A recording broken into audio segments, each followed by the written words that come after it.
Okay, my friends, time to move on to the class today.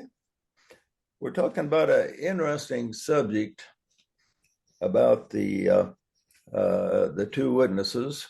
And so far, we've concluded the two witnesses, the actual fulfillment is not just two witnesses showing up in Jerusalem for 3.5 years, uh, producing plagues and famines and just irritating everybody for 3.5 years until the powers that be get so angry at them that it kills them, and they lie in the streets of Jerusalem for 3.5 days. After 3.5 days, they rise up on their feet.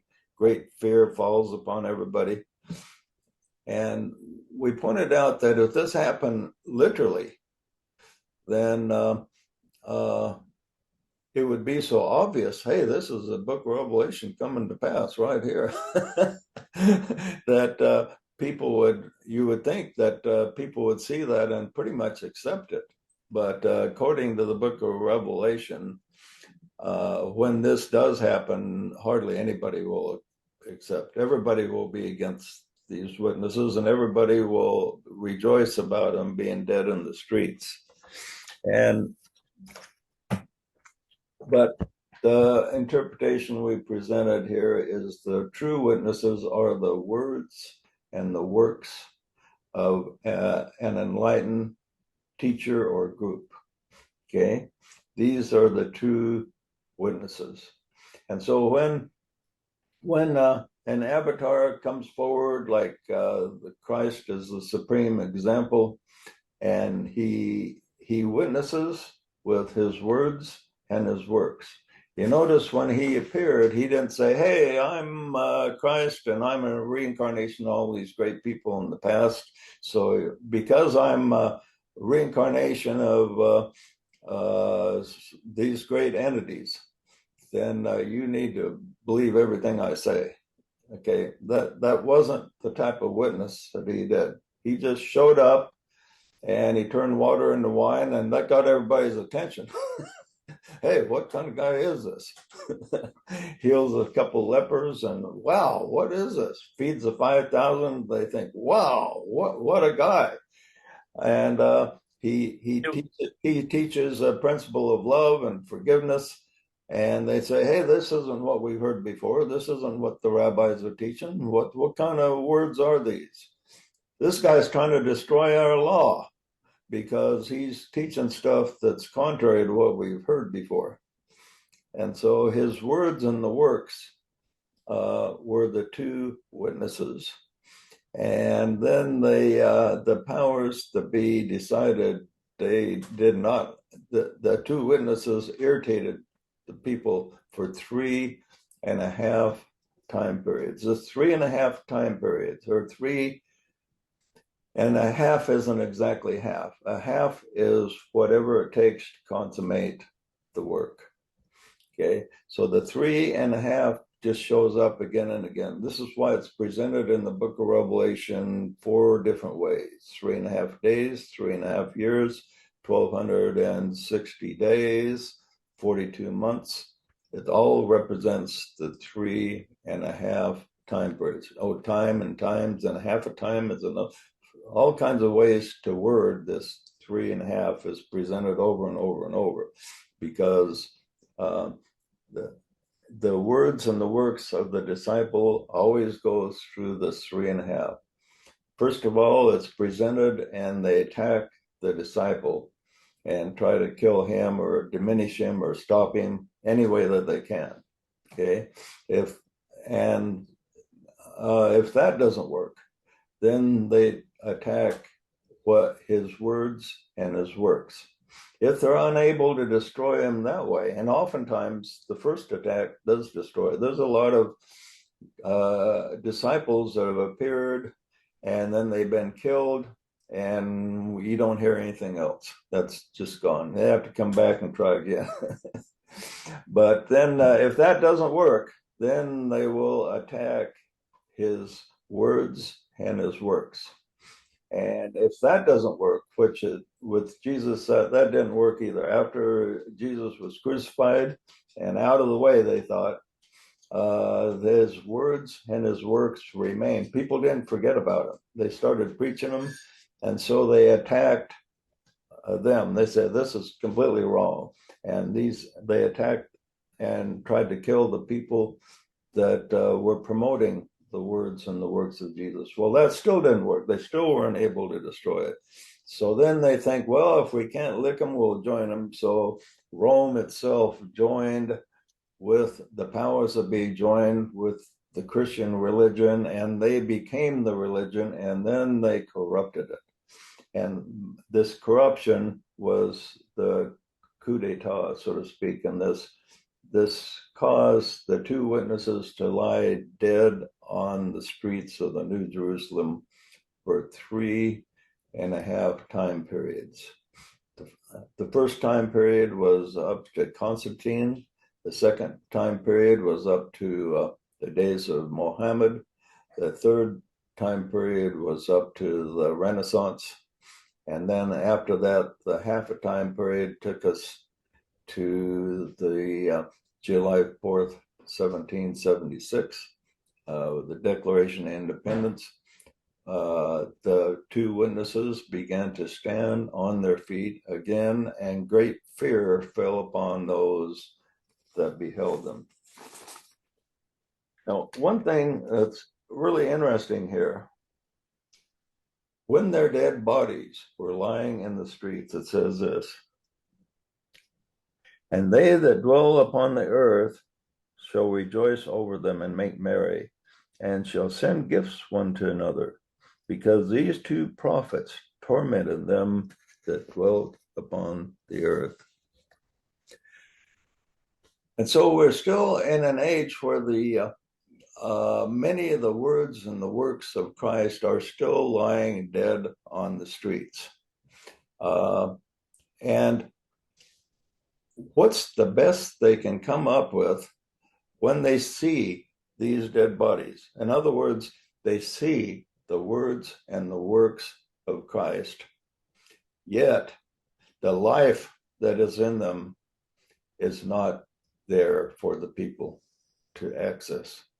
So the words and the works are like the dead bodies where we see them. We see the Bible, we see the preachers out there preaching these things, but they are dead. And so the best thing we can do is celebrate the birth of Christ and send gifts one to another at Christmas. The best we can come up with as their dead bodies are lying on the streets. So instead of rejoicing over the pure teachings of Christ and about love and peace and the power of miracles, the power of faith, all these things that and the spirit of the law rather than the letter of the law, rather than focusing on the live bodies of the two witnesses, we focus on the dead bodies, the crucifixion, and the crucifixion is a big part of the dead bodies of the two. We instead of focusing on the resurrection, the religions of the world focus on the cross, the torture, the death of Christ, rather than the life of Christ. So this is part of the dead bodies lying on the streets. And we're happy to have it that way. We're happy to have just the cut and dried dead body. So all we got to do is look at the dead body, and that's enough for us. We go to church, people go to church on Sunday, they look at the dead body and then go home. And they rejoice over it. And then at Christmas time, everybody sends gifts to each other to celebrate the fact that these dead bodies are on the streets and they aren't alive. If they were alive, we wouldn't be sending gifts to each other. We would be very concerned. We wouldn't be celebrating. And the beast wouldn't be celebrating. There would be a handful of people that are in touch with spirit that would be celebrating, but the rank and file do not celebrate when the two witnesses stand on their feet. It says when after 3.5 periods, when the two witnesses stand on their feet, and this is symbolized a number of times.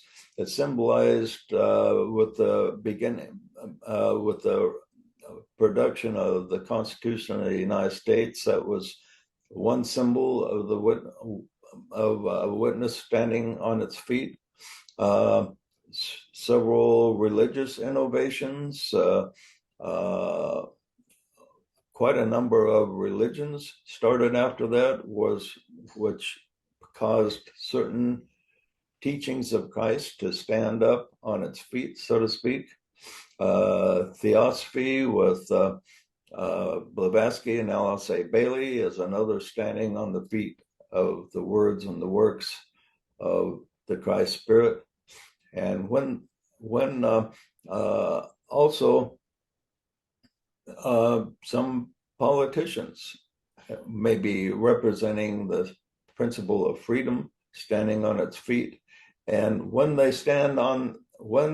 truth stands on its feet before the powers that be that control the world, great fear will fall upon those who behold this.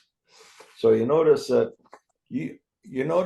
anyone that produces any light or shakeup in the powers that be represent truth standing on its feet, and great fear will fall upon those that see this happening, and they will fight against it with everything they have. And this happens again and again. And one example is another great example besides Christ, perhaps one of the best in history, is Abraham Lincoln, fighting the Civil War. We had the truth he represented was freedom from slavery. He did not believe in slavery. He did not accept it. He said, he made an interesting statement that those who believe in slavery ought to try it for themselves to see how they like it. So anyway, he represented freedom from slavery, and he represented a witness standing on the feet, and great fear fell upon those who saw it. And people were terrified of Abraham Lincoln getting elected president. They were just scared to death. And they tried to attack him in every way possible. And they tried to attack his character. They said he told nasty off-color jokes, and they tried to destroy his character from that angle. They tried to destroy his character from the fact that he was anti-freedom, anti-constitution, anti-everything. And they were not successful, but great fear fell upon those, so much so that it split the Union, and the Confederate States withdrew about 90% because of just this one man getting elected to the presidency. Now, a lot of revisionists look at this and think, well, it was because of economic things, and but no, it was Abraham Lincoln and his stance on freedom. That's what bothered them more than anything else. But so he represented this important part here. After 3 days and a half, the Spirit of life from God entered into them, and they stood upon their feet, and great fear fell upon them which saw them. And they heard a great voice from heaven saying unto them, Come up hither. And they ascended to heaven in a cloud, and their enemies beheld them. And that same hour there was a great earthquake, and the 10th part of the city fell. And in the earthquake were slain of men 7,000, and the remnant were affrighted, and gave glory to the God of heaven.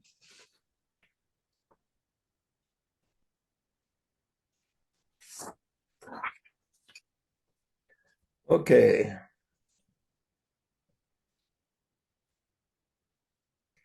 And they heard a voice from heaven. Okay, the voice from heaven is the inner voice of the Spirit that speaks to the hearts and minds of the seekers who gain a fresh understanding of the original teachings. Okay, so the witnesses stand on their feet again. The words and the works of the great avatars past, they are exposed. So people begin to see the real meaning of the teachings of Christ. And the witnesses hear a voice from heaven symbolic of those who embrace the witnesses. They hear the inner voice confirming. And this happens to maybe a person that is convinced as he's watching the two dead bodies on the streets of Jerusalem, so to speak, and maybe just reading the Bible, and he's reading the words of Christ, and he gets an inner revelation that tells him, boy, you know, what I'm reading is different than what I've been hearing in church. I'm seeing this from a different angle. And so maybe they hear a disciple teaching, and it's different than what the Orthodox teachings are. Or maybe concerning the Constitution of the United States, which has been very much corrupted. And then somebody talks about the purity of the Constitution and the Bill of Rights and how important free speech is. And the guy registers, he gets a voice from heaven. Hey, you know, we've drifted off of freedom of speech. We need to get back on that. And so they rise upon their feet, so to speak. And he hears a voice from heaven saying, come up hither. So the number of seekers receive fresh inspiration then concerning the truth of the words and the works of the Master, and they feel, when they get that stimulation of the true words and the true meaning of the teachings of the various disciples of the past, then they get that inner feeling, says, come up hither, come up higher, think higher than you did before. You were thinking with a rank and file on the dead bodies. Come up to where the true life of the Spirit is. See the true meaning that was behind everything. That's the labor of Capricorn, too, to climb the mountain and ascend beyond mass thinking. Yeah, good point. And then they ascended to heaven in a cloud, and their enemies beheld them. So the true words and works are revealed and cause many minds. So when let's say Curtis here, I see his picture on the screen, he gets inspired by someone that plants in his mind the true meaning of the mission of Christ, for instance, or maybe the founding fathers, or something Abraham Lincoln did, or something any teacher of light did, and he gets a feeling of coming up higher, and he it causes his mind to ascend. He ascends to the true words and works of God. And it says,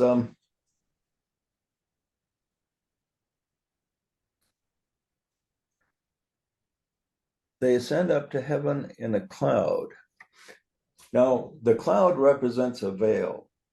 In other words, those who get this insight see the truth behind the words and the works, but it's in a cloud, and a cloud represents the veil behind those who follow the beast, those who follow the unjust authorities of the world, and look upon all this, and they can't see it. They cannot see it because of the cloud between them and the truth. And the cloud is put there by themselves. So they can't see the truth of what's being presented. The only ones that can see the truth are those that hear the inner voice and they ascend up to where the inner voice directs them and they see the whole picture. But the other people, the rank and file out there that follow the impulses of the unjust authority of the beast, they can't see it at all. And so they see this as a problem, not as a solution.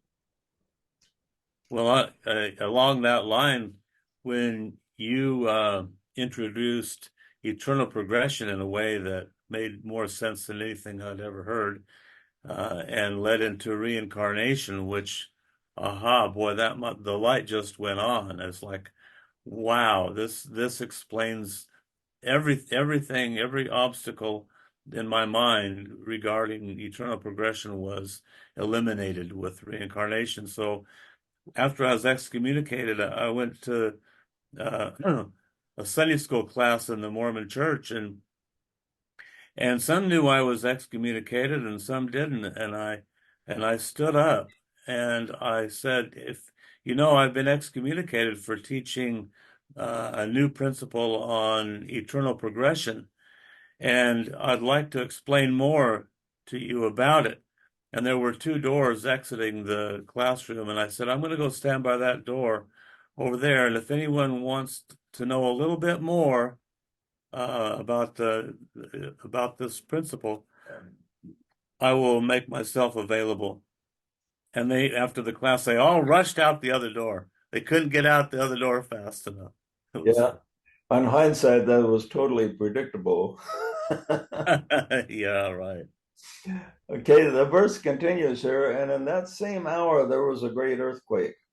So when the disciples of the world see the truth, and there's a cloud over the truth for everybody else, there's a great earthquake, and an earthquake symbolizing the shattering of beliefs. So the enlightenment shatters the beliefs of uh, those that see it. Their beliefs are completely shattered, so they have to alter them. And those that are completely veiled by the cloud or just suffer an earthquake and the fact that it upsets their system, and then they fight against it, but they really don't know what they're fighting against because there's a cloud between them and what the true disciples actually see. They cannot see what the disciples see, but they sense that there's a problem, and so it's like a great earthquake that stirs them up. And a tenth part of the city fell. So it doesn't just the standing on the feet of the witnesses doesn't cause complete destruction, but it causes a significant amount of disturbance that it affects at least 10% of the population. Now, that's not an exact figure, it's maybe higher or lower depending on the circumstance, but it affects a significant amount of the population so that their belief system will be altered forever and their approach is altered. It changes things. So you look at the great teachers that have appeared at different times, like, well, Galileo. Galileo shows up, and when the truth about the Earth not being the center of the universe is revealed, just as it shook everybody up, and people fought against it, but maybe only about 10% of the people really could see what Galileo was saying was true, and their beliefs fell. Okay, but the others remained for quite some time, and they put Galileo in under house arrest to silence him, and threatened him with torture if he didn't cooperate with them. What did he do? Well, I think he was reincarnated as Stephen Hawking, and because he he kind of cooperated with him to save his life, and recanted some of the things that he believed in. And that produced tremendous guilt. Stephen Hawking was born on the very day that Galileo died, the very exact day of the year. And Wow. I believe that Stephen Hawking was a reincarnation of Galileo, and he suffered. He had that residual guilt over not standing up, because if he would have stood up, he would have been put to death. And so he, to save his life, he kind of went along with them, even though he knew better, and that produced, I think, a residual guilt that carried over. But now in his mind, he's paid off that guilt. So his next life should be pretty significant. That's interesting. I didn't, yeah, where did you figure that out, uh, Joe? Did you study Galileo's life cycle and when he died and Well, I where did just had the impression when I was reading Stephen Hawking's book that he might have been Galileo. So I checked it out and found out that he was born on the exact day that Galileo died. And the Tibetan says that this, will often happen, that you'll be born on the same day you died in previous life. So that really fit together really good. so his incapacitation physically was a carryover of the guilt and his Yeah, he physical. suffered, I think, tremendous guilt for not standing up and being a martyr. It was a tough decision. I mean, you can't really blame the guy for trying to save his life. A lot of people think on hindsight they would have done better, but if you're in that situation, it's pretty tough. Socrates was in that situation. Yeah, he went and took his own life. Crazy guy. He Yeah, didn't. well, yeah, didn't he take hemlock? Yeah, he didn't have to. They didn't really want him to kill himself. He decided he just wanted. I thought they wanted to put him to death for corrupting the youth. Well, the story behind that is different than people think. They did not actually want to put Socrates to death. They give him opportunity to flee the city, and he didn't. He wanted to stay there and be a martyr. And so they did not actually want to put him to death. They disagreed with him. They thought he was corrupting the youth, and so they give him an opportunity to escape or to go somewhere else, and he refused. And they didn't even want him to poison himself. Oh, I didn't know that. Yeah. So they did not want him to become a martyr, but he wanted to become a martyr. So he decided to, because he wasn't able to get his way in everything he thought. Now, uh, the uh, one of the problems with Socrates, and that I disagreed with him on, is he preached that Sparta was a better system than Athens, and Sparta was a dictatorship, and Athens was really a democracy. But where did Socrates live? He lived in and taught in Athens. So if Sparta was so much better than Athens, why didn't he go live there? It's a little bit like people who are here. They complain about America, but they don't leave. They say some people say, well, Cuba's got a lot better system than us because everybody's equal there, but they don't go there. They stay here. And Socrates was a little that way. He was preaching how much better Sparta was, and we needed Athens needed to be more like Sparta, and the authorities there, justifiably, in my mind, did not like him teaching the youth that democracy was a bad thing. They say that Sparta JJ, dictatorship was better. Yeah. there, just to be, because I don't know for sure, but um, yeah, I think he was teaching that aspects of Sparta was better. not the overall dictatorship. But it would be something similar in today's world as uh, me teaching that if we had if we had more of a dictatorship like uh, uh, North Korea, then uh, we could just get rid of all these woke people and not have to deal with that mess, you know? And it would be not really a teaching, but it would be saying, you know, there's some aspects that of that they don't have to deal with that we have to deal with. You know, democracy has to deal with these things, and we have to put up with it, and we have to put up with the cause and effect, and and these other things places don't. So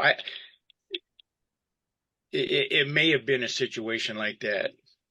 Yeah, there's aspects of the dictatorship that is better because you can get stuff done if you got a good dictator.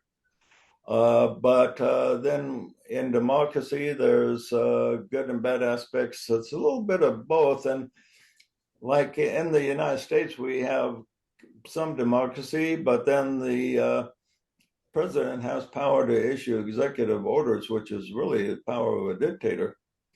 That we give him partial dictatorship with these executive orders, which if you have a good president, that's a good thing. If you don't have a good president, then the executive orders can be misused. That's So what the Book of Mormon taught, that kings are good only if it's a good, righteous king. yeah, Then it's good to have a king. yeah, it says a king would be better than a democracy if you always had a good king. Yeah. But because you don't, then you need a democracy available. Back up. So that's a pretty much true principle. So anyway, yeah, I'm sure Socrates was an intelligent person, great teacher, and he probably may have had some really good points. But you can see when you read all the details, you can see both sides. It's just not all one-sided where democracy was where the people that the authorities were completely wrong and Socrates was entirely right. They both probably had errors in their thinking, but they did offer him a means of escape, which he did not take. Which very, I don't know, anyone, almost everybody that tells the story does not include the full details of that, because history likes the idea that Socrates was a big martyr and was trying to stand up for what was right. Well, what he was standing up for, like I said, was a system of Sparta, which he did not ever really move to. Yeah. Okay. Any other comments before we move on? Well, just one, and that's in the 3.5 cycles. Jesus' mission was 3.5 years. Yeah. Right. The then 3.5 periods he was in the tomb and so on. The 3.5 just keep showing up again and again. Yeah. And Abraham Lincoln fought the Civil War for 3.5 years. And the 3.5 cycles isn't always like 3.5 years or anything, but it's 3.5 cycles. Well, World War II, we were involved for 3.5 years. Yeah. Yeah. That 3.5 just keeps showing up again and again. Yeah. 3.5 is half of 7. So what's the significance of that? Is that some kind of powerful number? Yeah, matter of fact, in the prophecies of Daniel, it talks about gives an indication that the tribulation is going to last for 3.5 years, and then we'll have 3.5. There will be another 3.5 somewhere, making 7. So yeah, Yeah, that is interesting. The 3.5 is half of 7. So that's an interesting principle to contemplate. Maybe we'll think on that during the next week. Okay, my friends, let's move on.